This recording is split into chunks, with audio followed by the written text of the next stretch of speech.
touch me like I'm an ordinary man. Have a look in my eyes. Underneath my skin there is a violence. It's got a gun in its hands. Ready to make sense of anyone, anything, anyone, anything, anyone, anything, anyone, anything, anyone, anything. Black holes living in the side of your face. Razor wire spinning.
Hey V, you alright? Let's do this.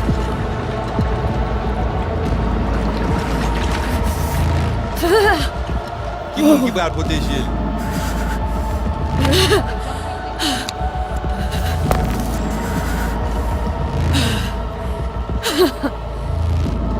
Okay. What now? Barry. Johnny? You Barry? On a plancher.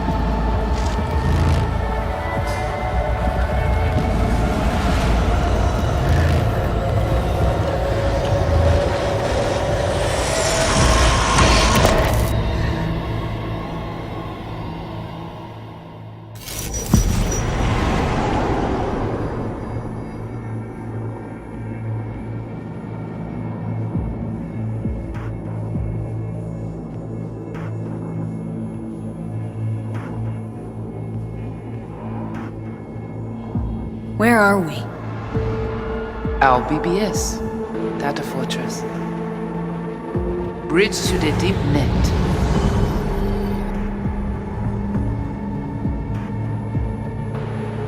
Beyond there are no borders.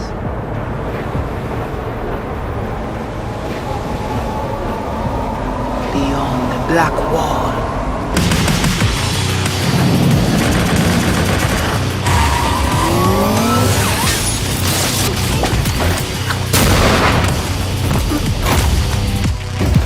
Welcome to the Cyberpunk 2077 2019 Deep Dive video. In last year's gameplay reveal, we showed you our vision for the world of Cyberpunk 2077, its quests, and visual design. This year, we'd like to give you a peek at some of the playstyles you'll be able to adopt as your character progresses through the story. Here goes nothing. You're about to see sequences embodying two distinct approaches to playing Cyberpunk. We'll show you a strong solo build, that is, a character who focuses on employing blunt force and taking instant action. And a netrunner build, a playstyle taking frequent advantage of stealth tactics, hacking, and battlefield control achieved using malicious software. Additionally, you'll learn more about Pacifica, one of the game's districts, two gangs, the Animals and the Voodoo Boys, and you'll see glimpses of Johnny Silverhand, the digital construct who haunts our main character, V. A word of caution. Given that the video covers a section of the game deep into the main storyline, we have edited the footage to contain as few spoilers as possible. Be aware that the gameplay as presented does reveal characters and locations you'll see while playing the game's main story arc, so watch at your own discretion. Where are we headed? As Peralez's campaign promise, and I quote, This way. In this video, you'll experience a segment of a quest from the middle of the game. We're currently in Pacifica, one of Night City's 6 unique districts. You know Pacifica well. Nah. You guys aren't exactly great at rolling out the welcome mat for outsiders. It was designed to be a tourist hotspot within the city. As you can see, this didn't pan out. When uncertainty struck the global economy, investors pulled their funding, leaving most establishments unfinished. It's one of those places where expectations and reality collided, resulting in a heap of disappointment. Ongoing gang wars plague this part of the city. Outsiders don't come here if they don't have to. Even by Night City's standards, it's dangerous to those unfamiliar with it. Taking a casual stroll here would not be a good idea. A fast motorbike or armor-plated car would be the safer option. But places like this have their advantages. If you're in need of rare goods or illegal cyberware, Pacifica's bustling local markets are a good place to start your search. The Grand Imperial Mall is a whole other story. It was one of the last developments in Pacifica to lose its funding. Until recently it stood vacant, but now a gang called the Animals has moved in for reasons unknown. Something's not going right for the big guy up top. And that's what we need to learn in order to earn the trust of the Voodoo Boys, the Animals' rivals. What the hell? Could fucking tell me what you plan to do first. You take job. You do what I say. So you jack in now. Of the many gangs in Cyberpunk 2077, the Voodoo Boys are the most skilled at using the net. You have now seen the Rezo Agwe, our subnet. Why? What for? You are my vessel now.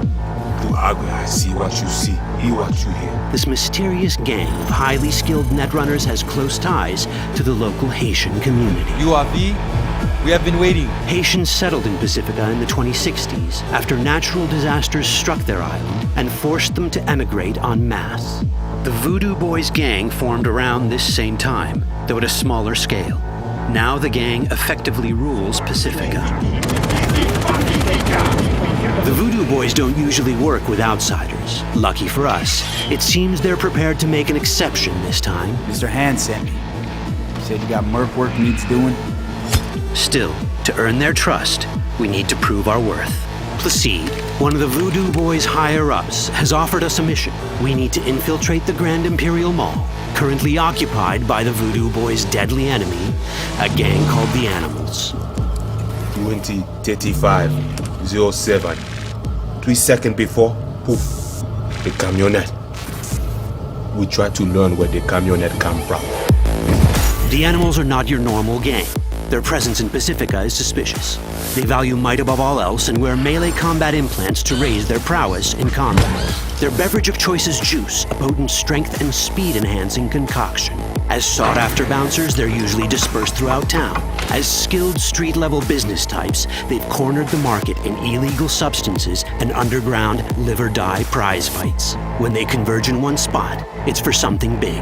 It's then they appoint the fastest and strongest among them as their ad hoc leader. In this case, it's a woman named Sasquatch. Said you wanted my vet. Inside. No. As far as I remember, you said no bone brain buffaloes on steroids. Afraid that's the cost of doing biz. This is the tech Placide was talking about. It seems non-standard for the Animals. And this is where we come in. Getting to the van won't be easy, but we're more than qualified for the job, which we can complete in one of many ways. The character creation in Cyberpunk 2077 is the kind you'd expect from a full-fledged RPG. You start by choosing your past, important because this unlocks special options at important story junctures. You also fully customize your character using a deep customization system that spans not only your look and style, but also your abilities. Cyberpunk 2077 does not feature fixed classes. Instead, it has a fluid class system that allows players to mix and match a wide range of abilities to suit their playstyles. You can create a strong solo character, a skilled netrunner, or any other hybrid class you can imagine.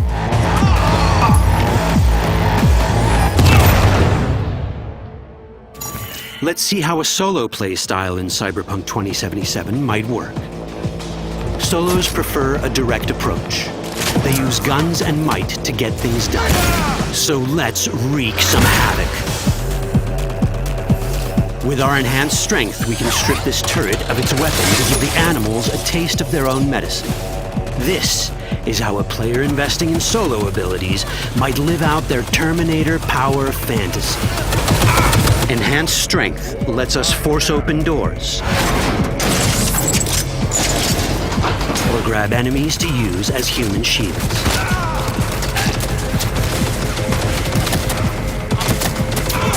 We also gain access to powerful melee combat cyberware. So even someone as fast and strong as Sasquatch, the leader of this group of animals, is not impossible to beat for a solo. But Sasquatch has a different game plan. She's out to jack in and hack us. Let's see how this plays out. Ready for some fun? Proceed. What's going on?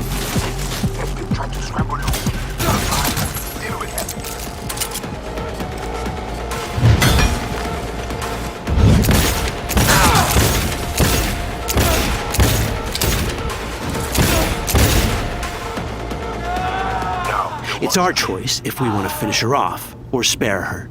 You're Cyberpunk, your rules. If you'd rather sneak around, hide, and strike from the shadows, no problem. Just develop your net running skills to get around obstacles or hack into enemy tech to have it do the dirty work for you.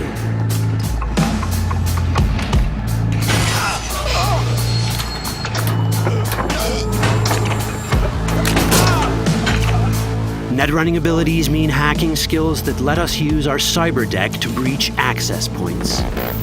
For this, we fill the buffer of our cyber deck with a string of instructions represented by these letters and numbers. Matching the instructions for basic access grants us control of devices connected to this network. The more instructions we match, the more control we gain over elements in the network. We can hack our way through in numerous ways. A quick hack may grant us control of the security camera. Another one should let us tweak the difficulty of the training bot to create a distraction.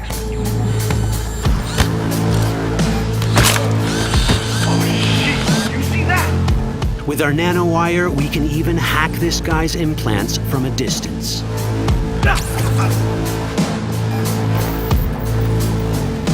In this world, almost everything is connected to a local network. And that means it can be hacked. Ours is a wolf.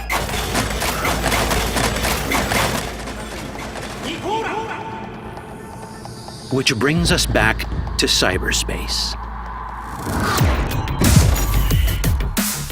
You don't get to do anything in the net unnoticed. There's always someone watching. It could be corpos, or even worse, it could be Netwatch. And that is exactly the case here. Who is they? Netwatch. They always out to fuck us. Netwatch and the Voodoo Boys are like fire and ice. The first of these wants to maintain the old order and protect people from AI anarchy originating from beyond the Black Wall.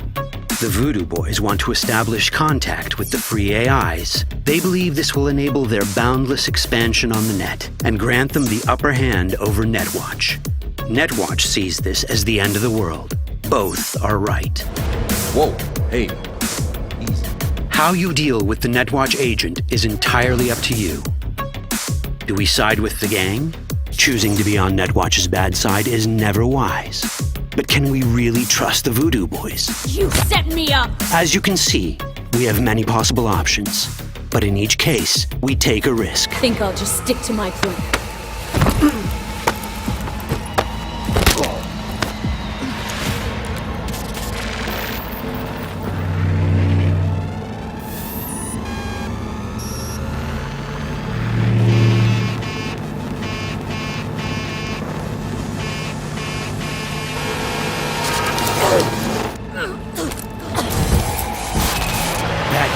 Out well. In the world of Cyberpunk, few things go as planned. And that was just a glimpse of how complex the branching storyline in Cyberpunk 2077 can get. Every decision you make will have consequences. Your choices will shape how the world reacts to you and affect your relationships with those around you. One of those relationships is special. Ever heard of Johnny Silverhand, a rebel rocker boy who will be your companion throughout your adventure in Night City? Come on, really think they give a rat's dick how you look? Like everyone in Cyberpunk 2077, he has his own agenda. You'll decide if he'll be your ally or your enemy. And that chip in your head, the one thanks to which Johnny lives inside your mind, well, that's a story for another time.